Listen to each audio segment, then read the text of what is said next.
மாலிகூல்ஸுக்கு நடுவில் வந்து பார்த்திங்கன்னா ஒன்றுத்தோட ஒன்று இன்ட்ராக்ஷன் இருக்கும் அப்படின்ற மாதிரி ரியல் கேஸில் டிஸ்கஸ் பண்ணோம். ஸோ இப்போ ரியல் கேஸஸில் வரக்கூடிய அந்த இன்ட்ராக்ஷன் வரும்போது what kind of things are happening, அது ரிலவெண்ட்டாக என்னென்ன டேர்ம்ஸை நம்ம படிக்கணும் அப்படின்றத பார்க்கலாம். ஃபஸ்ட்டு வந்து கொலியூஷன் டயாமீட்டர். ஸோ மாலிகூல்ஸ் ஒன்றோட ஒன்று இன்ட்ராக்ட் பண்ணுதுன்னு வச்சுக்கோங்க. ஃபார் எக்ஸாம்பிள், ஒரு மாலிகூல் வந்து இப்படி இருக்குது, இன்னொரு மாலிகூல் வந்து இப்படி இருக்குன்னு வச்சுக்கோங்க. ஒன்றுத்தோட ஒன்று அட்ராக்டிவ் ஃபோர்ஸ் இருக்குது அப்படின்ற மாதிரி பார்த்துட்டோம் ரியல் சுச்சுவேஷனில். So definitely when it is moving from here and there, definitely இது ரெண்டும் வந்து டியூ டு அட்ராக்டிவ் ஃபோர்ஸஸ் ரொம்ப கம்ஸ் க்ளோஸராக வரலாம். மேக்ஸிமம் அந்த கொல்யூஷன் நடக்கும்போது மேக்ஸிமம் அதனால் எவ்வளோ க்ளோஸில் வந்து இடிக்க முடியுமோ அந்த க்ளோசஸ்ட் டிஸ்டன்ஸ், ஸோ அந்த க்ளோசஸ்ட்டு பாயிண்டில் இருக்கும்போது இந்த ரெண்டுத்துக்கும் சென்டரில் இருக்கக்கூடிய இந்த டிஸ்டன்ஸுக்கு பேர் கொலிஷன் டயாமீட்டர். அதாவது ரெண்டும் ஒன்றோட ஒன்று ரொம்ப க்ளோசஸ்ட்டாக வரும்போது, க்ளோசஸ்ட்டாக வந்து அப்ரோச் பண்ணும்போது what kind of interaction we are getting. So that is what kind of distance we are having between the molecules. ஒரு மாலிகூலுக்கும் இன்னொரு மாலிகூலுக்கும் நடுவில் இருக்கக்கூடிய டிஸ்டன்ஸ். ஸோ அந்த டிஸ்டன்ஸை வந்து நம்ம என்னன்னு சொல்கிறோம் அப்படின்னா கொலிஷன் டயாமீட்டர் அப்படின்னு சொல்கிறோம். ஸோ கொலியூஷன் டயாமீட்டர், இதுக்கு வந்து equation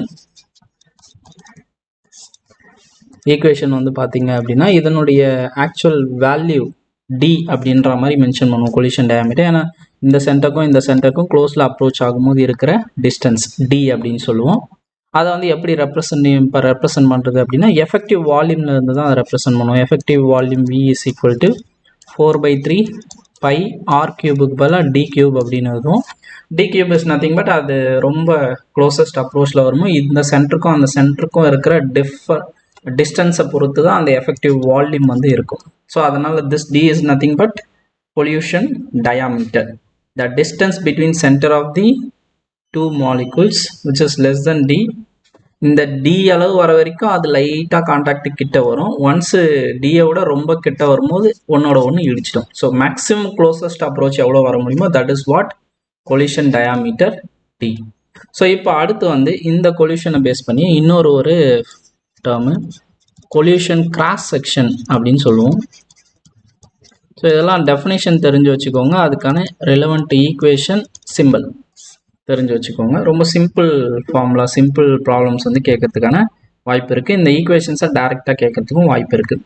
so when two molecules collide, the effective area of the target, so ஒன்றுத்தோட ஒன்று மோது இல்லைங்களா, அந்த மோதக்கூடிய அந்த எஃபெக்டிவ் ஏரியா, அந்த டார்கெட் தான் வந்து பார்த்திங்கன்னா கொலிஷன் கிராஸ் செக்ஷன் அப்படின்னு சொல்லுவாங்க. ஸோ அந்த டார்கெட்டோட வேல்யூ யூஸ்வலாக எப்படி இருக்கும்னா பை இன்ட்டு ஆர் ஸ்கொயர். ஒரு சர்க்கிளுக்கு பை ஆர் ஸ்கொயர் சொல்லுவோம். ஸோ இந்த டயாமீட்டருக்குள்ளே தான் கொலிஷன் வந்து நடக்க போகுது.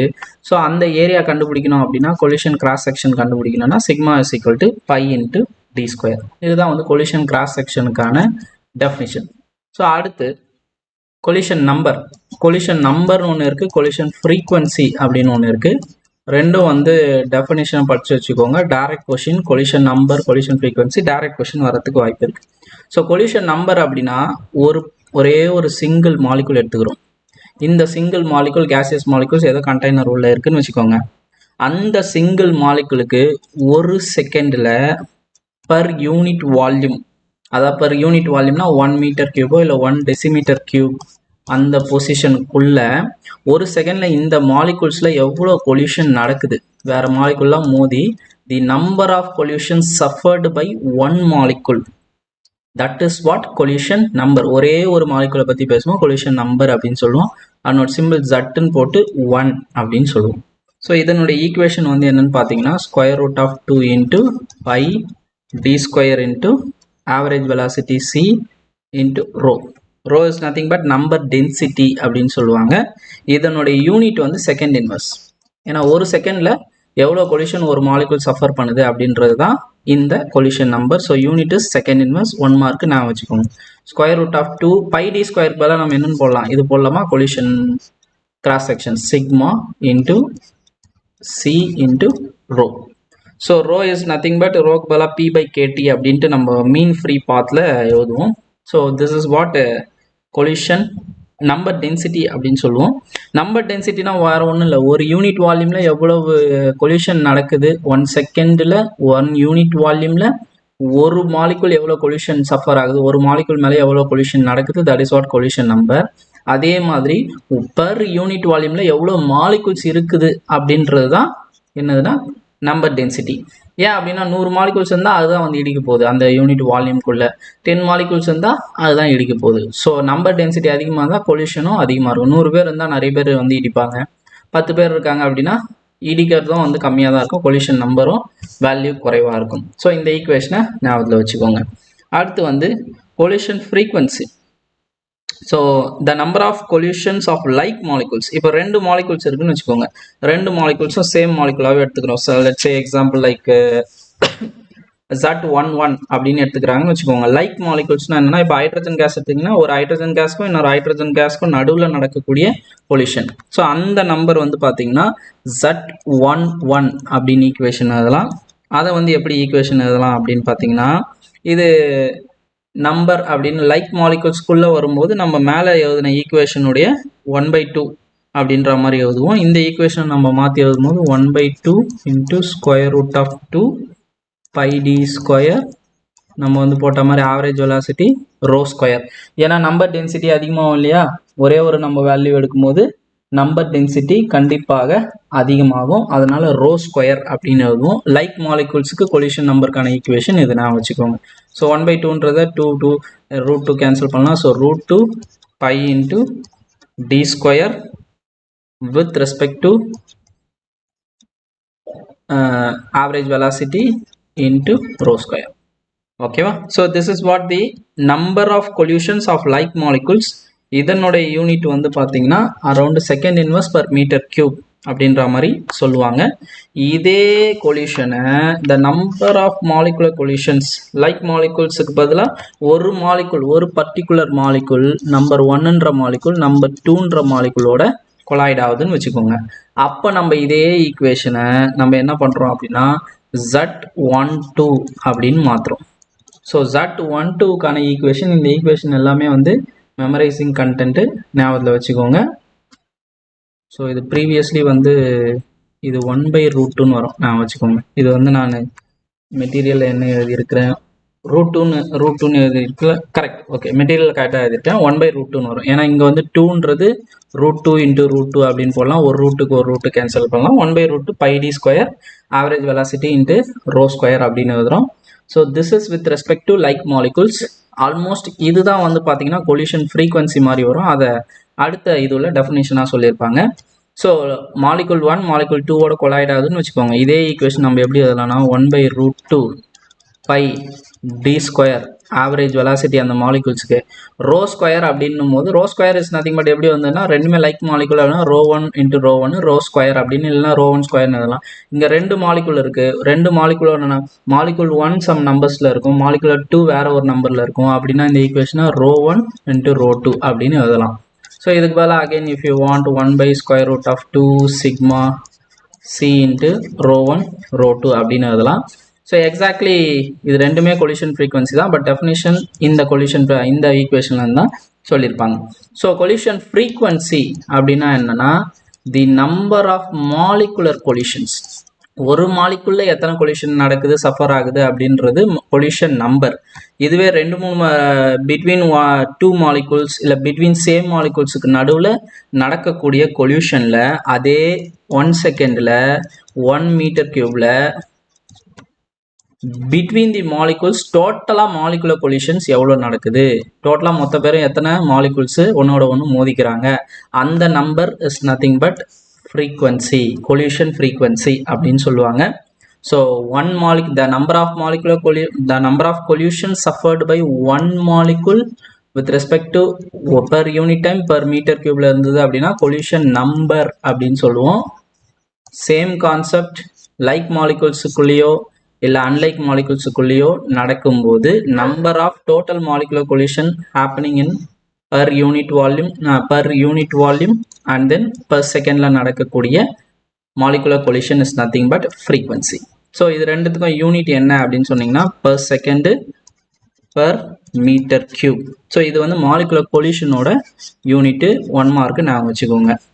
So this is rho 1 rho 2ன்றது என்ன அப்படின்னு பார்த்தீங்கன்னா density, number density with respect to molecule 1 molecule 2.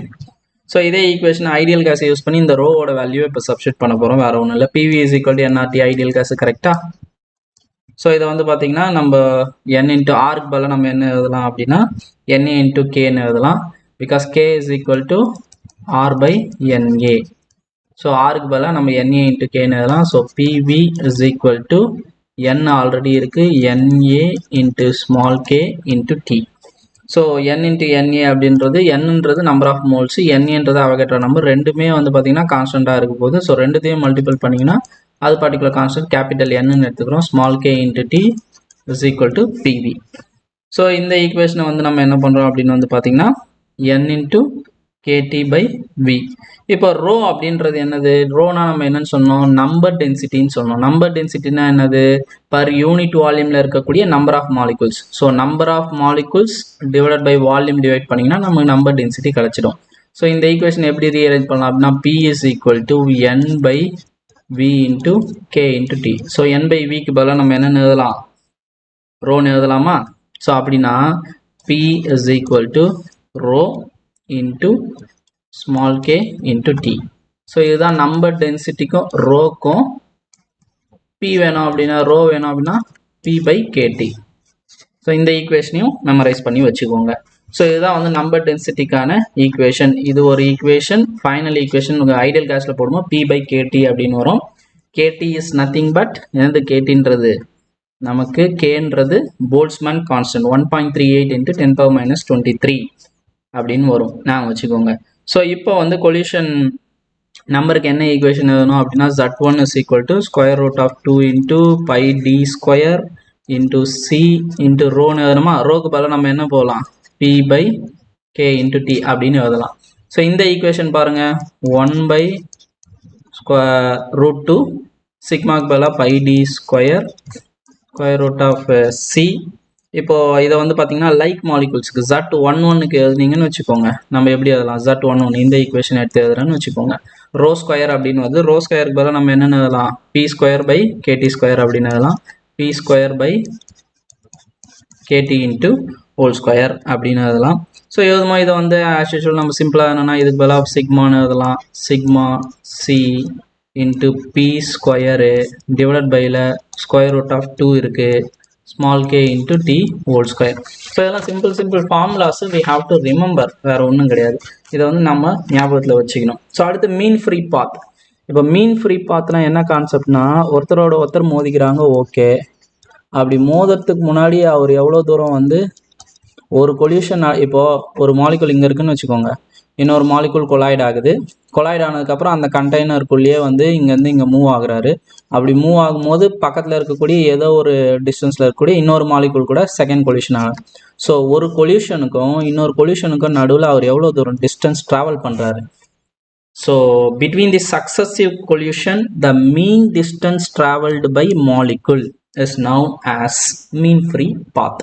அதாவது ஒரு கொல்யூஷனுக்கும் இன்னொரு கொல்யூஷனுக்கும் நடுவில் கொலாய்ட் ஆகாமல் எவ்வளோ தூரம் ஓடுறாரு அப்படின்றது தான் வந்து பார்த்தீங்கன்னா மீன் டிஸ்டன்ஸ், சராசரி தூரம். அந்த டிஸ்டன்ஸ் தான் மீன் ஃப்ரீ பாத். பாத்துன்றது வழி, ஃப்ரீன்றது ஃப்ரீயாக மூவ் ஆகுறது, மீன்ன்றது ஆவரேஜ். ஸோ ஆவரேஜாக ஃப்ரீயாக எந்தளவு மூவ் ஆகுறாரு ஒரு கொல்யூஷனுக்கும் இன்னொரு கொல்யூஷனுக்கும் நடுவில் எவ்வளோ டிஸ்டன்ஸ் போகிறாரு, that is what lambda mean free path அப்படின்னு சொல்லுவாங்க. So lambda is nothing but அதை வந்து எப்படி கால்குலேட் பண்ணலாம் அப்படின்னா average velocity divided by collision number. So average வெலாசிட்டின்றது என்னது? ஆஸ் யூஷுவல் ஆவரேஜ் வெலாசிட்டி போடலாம். கொலிஷன் நம்பருக்கு நமக்கு ஈக்குவேஷன்ஸ் தெரியும். Square root of 2 into pi D square average velocity into rho. ரோக்கு பதிலாக பி பை கேடி அப்படின்னு எழுதலாமா? சிக்கு சி கேன்சல் பண்ணலாம், கேடி மேலே எடுத்துகிட்டு போயிடலாம். So small K into T divide by square root of 2 into pi D square into P. So நான் வச்சுக்கோங்க, இங்கே லாம்டாக்கும் பிக்கும் என்ன ரிலேஷன் பாருங்கள். ப்ரெஷர் குறைவாக இருந்தது அப்படின்னா லாம்டா அதிகமாக இருக்கும், ப்ரெஷர் அதிகமாக இருந்ததுன்னா லாம்டா குறைவாக இருக்கும். ஏன் அப்படின்னா ப்ரெஷர் குறைவாக இருக்குன்னா என்ன அர்த்தம்? வால்யூம் பெருசாக இருக்குது, மாலிகுல்ஸ் வந்து ரொம்ப ரொம்ப தூரத்தில் இருக்கும். இப்போ ஒரு மாலிகுல் இங்கே இருக்குன்னா இன்னொரு மாலிகுல் ரொம்ப தூரத்தில் இருக்கும். வால்யூம் பெருசாக, சைஸ் கண்டெய்னர் சைஸ், அந்த வால்யூம் வந்து space occupied by the molecule அதிகமாகுது. ஸோ மாலிகுல்லாம் தூரமாக போயிடும். இப்போ நம்மளே வந்து ஒரு ஒரு 100 பெஞ்சஸ் இருக்கிற இடத்துல ஒரு 20 பேர் உள்ள இருந்துச்சிங்கன்னா அவங்க பாட்டு ஃப்ரீயாக எங்கே வேணாலும் உட்காருவாங்க இல்லைங்களா. அந்த மாதிரி மாலிகுல்ஸ் ரொம்ப டிஸ்டன்ஸில் இருக்கும். எப்போ ப்ரெஷர் வந்து லெஸ் குறைவாக இருக்கும்போது. இப்போ இந்த மாலிகுல் ஏதோ ஒரு இடத்துல கொலாய்ட் ஆகிட்டு இன்னொரு இடத்துல கொலாய்ட் ஆகுனா ரொம்ப தூரம் ட்ராவல் பண்ணி போனால் மட்டும்தான் அடுத்த கொலிஷனை சந்திக்க முடியும். ஸோ இந்த டிஸ்டன்ஸ் ட்ராவலிங் வந்து அதிகமாகுது. ஸோ மீன் பாத் லைஃபு, மீன் ஃப்ரீ பாத்து லாம்டா வேல்யூ அதிகமாகும். இதுவே ப்ரெஷர் இன்க்ரீஸ் பண்ணிங்கன்னா என்ன ஆகும்? ப்ரெஷர் இன்க்ரீஸ் பண்ணும்போது மாலிகுல்ஸ் எல்லாம் க்ளோஸரில் வந்துடும், பக்கத்தில் வந்துடும். ஏன்னா வந்து வால்யூம் குறைஞ்சிடுது, வால்யூமை குறைச்சிடும், மாலிகுல்ஸ்லாம் க்ளோஸில் வந்துடும். ஸோ ஒரு கொலிஷனுக்கு அப்புறம் இன்னொரு கொலிஷனை மீட் பண்ணுறதுக்கு ஷார்ட் டிஸ்டன்ஸ்லேயே இன்னொரு மாலிகுலோட இடிச்சிடும் போய். ஸோ ஷார்ட் டிஸ்டன்ஸ் ட்ராவலிங்லேயே இன்னொரு மாலிகுலோட கொலிஷன் நடந்துடும், which is nothing but mean free path lambda value குறையும். So this is what relation between mean free path and then pressure value. So pressure value ரொம்ப குறைவா இருக்கு. For example நல்ல ஒரு vacuum, good vacuum condition அப்படின்னு சொல்லுவாங்க. Good vacuum condition is nothing but pressure is very very very low. So அந்த கண்டிஷனில் இருக்கும்போது லைக் கண்டிஷன் அப்படின்றது 10⁻³ ATM கிட்டத்தட்ட இருக்கும்.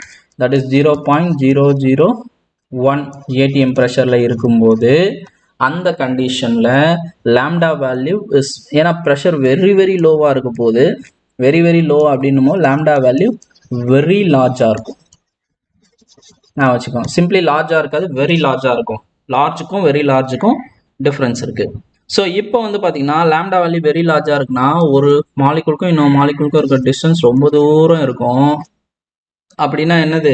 the gas molecule collide far more frequently with the walls of the container. இப்போ என்ன பண்ணுன்னா, இப்போ மாலிகுல்ஸ் வந்து சப்போஸ் இங்கே ஒரு மாலிகுல் இருக்குன்னு வச்சுக்கோங்க, இது என்ன பண்ணும், இல்லை இங்கே ஒரு மாலிகுல் இருக்குது, இங்கே வந்து சப்போஸ் ரொம்ப தூரத்தில் வந்து இங்கே ஒரு மாலிகுல் இருக்குது, இல்லை இங்கே ஒரு மாலிகுல் இருக்குன்னு வச்சுக்கோங்க, இது இப்படி போய் மாலிகுலோட மோதத்துக்கு பதிலாக என்ன பண்ணிடும், வால்ஸ் ஆஃப் தி கண்டெய்னர் கூடவே போய் மோதிடும். ஸோ இந்த கேஸில் லாம்டா வேல்யூ வெரி லார்ஜாக இருக்கும் போது வேக்யூம் கண்டிஷனில் என்ன நடக்கும்னா, instead of having collision between the molecules, we have collision between molecule and walls of the container. walls of the container கூட இடிக்கிறது frequency அதிகமாக இருக்குது. ஸோ இந்த கண்டிஷனில் இருக்கக்கூடிய அந்த கேஸுக்கு பேர் என்னன்னு சொல்லுவாங்கன்னா நட்சன் கேஸ் அப்படின்னு சொல்லுவாங்க.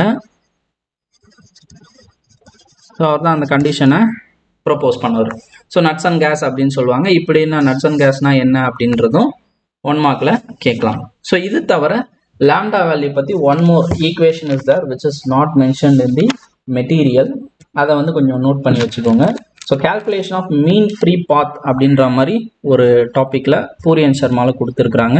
இந்த ஈக்குவேஷன் மட்டும் தெரிஞ்சு வச்சுக்கோங்க. ஒரு கேஸோட விஸ்காசிட்டி நமக்கு தெரிஞ்சுது அப்படின்னா அந்த விஸ்காசிட்டியை பேஸ் பண்ணி லாம்டாவை எப்படி கண்டுபிடிக்கிறது அப்படின்னா, lambda is equal to 2 into eta, coefficient of viscosity தான் eta, into average divided by average velocity into rho prime. Rho prime is nothing but m by v. இங்க rho prime அப்படின்றது density of the gas, density number கிடையாது. So rho prime is nothing but density of the gas, mass by volume தான் வரும். mass by volume அப்படின்னு வரும்போது அதுக்கான equation வந்து pm by rt வரும். So rho primeன்றது pm by rt. இதுவே இதுக்கு பிஃபோராக என்ன ஈக்குவேஷன் வந்திருக்கும் அப்படின்னு வந்து பார்த்தீங்கன்னா, eta coefficient of viscosity is equal to 1/2 இந்த பக்கம் போயிட்டா 1/2 லாம்டா, இந்த சி வரும். ரோ ப்ரைம் எப்படி இருந்திருக்கும் அப்படின்னு வந்து பார்த்தீங்கன்னா ஸ்மால் எம் இன்ட்டு ரோ அப்படின்னு இருக்கும். ஸோ இந்த ஈக்குவேஷனுக்கு பேர் என்ன அப்படின்னா சாப்மேன் ஈக்குவேஷன் அப்படின்னு சொல்லுவாங்க. இந்த ஈக்குவேஷன்லாம் ஜஸ்ட் மெமரைஸ் பண்ணி வச்சுக்கோங்க, nothing to do with Chapman equation. அதை பேஸ் பண்ணி ரொம்ப கொஷின்ஸ்லாம் வரப்போகிறது கிடையாது நமக்கு. பட் இருந்தாலும் we have to memorize, we have to be very careful with the equations to deal. So இதில் நம்ம என்ன பண்ணலாம் அப்படின்னா, இந்த ஆவரேஜ் வெலாசிட்டி வேல்யூவை நீங்கள் சப்ஸ்டியூட் பண்ணியும் நாம் எழுதலாம். சப்ஸ்டியூட் பண்ணால் lambda is equal to another format of lambda ஈக்குவேஷனு, lambda is equal to 1 average velocity is nothing but 2RT 8RT by pi mன்னு வரும். இந்த இடத்துல 8RT by pi mன்னு ஒரு ஈக்குவேஷன் வரும். ஸோ அதை நம்ம சப்ஸ்டியூட் பண்ணும்போது 2 எல்லாம் டிவைட் ஆகிட்டா லாஸ்ட்டாக வந்து 1/√2 இன்ட்டு பி, இந்த pm by RT எடுத்து வந்து இங்கே சப்ஸ்டியூட் பண்ணிடுறோம் இன்ட்டு pi RT, ஏன்னா 8RT by pi mன்னு வரல, பை மேலே போயிடும், pi RT divided by m. இது வந்து 1/2ல் இருக்கும், ஈட்டா வெளியே எடுத்துடலாம். So this is one of the format of equation. At least இந்த ஈக்குவேஷன் நீங்கள் மெமரைஸ் பண்ணணும்னா கூட எது ரெசிப்ரோக்கலில் இருக்கும் அப்படின்ற ஒரு பேசிக் ஐடியாவை எப்போவுமே தெரிஞ்சு வச்சுக்கோங்க. That is very very very important. So இதான் வந்து பார்த்தீங்கன்னா இந்த கொலிஷன் ரிலேட்டடாக நாம் ஞாபகத்தில் வச்சுக்க வேண்டிய ஒரு சில கண்டென்ட். ஸோ இப்போ இன் அடிஷன் டு திஸ் நம்ம இன்டர்மாலிகுலர் ஃபோர்ஸஸ் இந்த கொலிஷன் நடக்குது எதனால நடக்குது? இன்டர்மாலிகுலர் ஃபோர்ஸஸ் அங்கங்கே வந்து ஆக்ட் பண்ணுது. ஸோ அந்த இன்டர்மாலிகுலர் ஃபோர்ஸஸ் நம்ம யூனிட் 1லேயே டிஸ்கஸ் பண்ணியிருக்கோம். அதில் வந்து இன்ட்ராக்ஷன் எனர்ஜின்னு ஒரு கான்செப்ட் வரும். டைபோல் இன்ட்ராக்ஷன் அப்படின்லாம் பார்த்தோம் இல்லைங்களா? ஒரு டைபோலுக்கும் இன்னொரு டைபோலுக்கும் இன்ட்ராக்ஷன் நடக்கும்போது அதுக்கான இன்ட்ராக்ஷன் எனர்ஜின்னு ஒரு ஈக்குவேஷன் வரும். ஸோ அது வந்து மெட்டீரியல் சும்மா எழுதி வச்சுக்கோங்க. பை ஆர் இதுதான் இன்ட்ராக்ஷன் எனர்ஜிக்கான simple. That is equal to -2 × C divide by R⁴. இந்த இன்டர்மாலிகுலர் ஃபோர்ஸை பொறுத்த வரைக்கும் ஒரு லைன் கூட கொடுத்துருப்பாங்க ஸ்டாண்டர்ட் புக்ஸில். இது வந்து 1/R⁴ டிஸ்டன்ஸ் வரைக்கும் இருக்குன்ற மாதிரி கொடுத்துருப்பாங்க. அந்த இன்ட்ராக்ஷன் எனர்ஜி எதை டிபெண்ட் பண்ணியிருக்குன்னா 1/R⁴ டிபெண்ட் பண்ணியிருக்குது. ஸோ டிஸ்டன்ஸ் வந்து ரெண்டு டைபோல்ஸ்க்கும் நடுவில் இருக்கக்கூடிய டிஸ்டன்ஸ் அதிகமாக இருக்கும்போது இன்ட்ராக்ஷன் எனர்ஜி ரொம்ப கம்மியாக இருக்கும். டிஸ்டன்ஸ் குறைவாக இருக்கும். இது 1/R⁴ மேக்னிடியூட பேஸ் பண்ணி ரெசிப்ரோக்கல் ரிலேஷனில் இருக்கும் அப்படின்னு கொடுத்துருப்பாங்க. ஸோ இது one kind of interaction energy with respect to dipole. இதுவே டைபோல் கூட இன்டியூஸ்டு டைபோல் வந்ததுன்னு வச்சுக்கோங்க. ஸோ இன்டியூஸ்டு டைபோல் வரும்போது இங்கேயும் இன்ட்ராக்ஷன் எனர்ஜி வந்து பார்த்தீங்கன்னா πr is equal to -C divided by R⁴. இங்கே -2Cன்னு வர, ஏன்னா இங்கே ரெண்டுமே டைபோல் -2C. இந்த டைபோல் இன்டியூஸ் டைபோல் அப்படின்னும் -C × R⁴. இங்கே C அப்படின்றது என்னன்னா μ1 μ2 divided by μ1 square into α2 polarisation concept இது. ஏன்னா ஒன்று இன்னொன்று இன்டியூஸ் பண்ணுது இல்லையா? டிவைடட் பை 4πε0 அப்படின்னு வரும். ஸோ இதை ரொம்ப பெருசாலாம் நீங்கள் யோசிக்க வேணாம். இந்த ஈக்குவேஷனை தெரிஞ்சு வச்சுக்கோங்க. இது தவிர one more thing, induce dipole ரெண்டுமே இன்டியூஸ் டைபோலாக இருந்தது அப்படின்னா இன்ட்ராக்ஷன் எனர்ஜி வந்து π of R is equal to -C divided by R⁴ தான் ஈக்குவேஷன். ஸோ இந்த ஈக்குவேஷன்ஸை பேசிக்காக நம்ம இன்ட்ராக்ஷன் அப்படின்னு பேச ஆரம்பிச்சிட்டோம். அதனால் we should know this equation also.